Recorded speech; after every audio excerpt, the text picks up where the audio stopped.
Big breaking news చూస్తున్నాం. ఏపీలో 10వ తరగతి చదువుతున్న విద్యార్థులకు వచ్చే ఏడాది జరిగే బోర్డు పరీక్షలపై అప్డేట్ వచ్చేసింది. వచ్చే ఏడాది జరిగే ఈ పరీక్షల షెడ్యూల్ను ఇవాళ రాష్ట్ర ప్రాథమిక విద్యాశాఖ విడుదల చేసింది. తాజా షెడ్యూల్ ప్రకారం మార్చి 16 నుంచి ఏప్రిల్ 1 వరకు 10వ తరగతి పరీక్షలు ఉంటాయని అధికారులు ప్రకటించారు. ఏ రోజుల్లో ఏ పరీక్ష ఉంటుందో కూడా అధికారులు ఈ షెడ్యూల్లో ప్రకటించారు.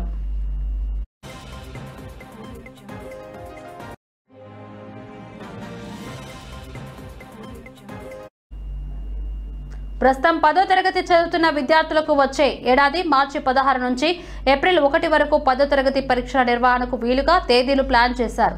ప్రతిరోజు ఉదయం 9 గంటల 30 నిమిషాల నుంచి మధ్యాహ్నం 12 గంటల 45 నిమిషాల వరకు పరీక్షలు ఉంటాయి.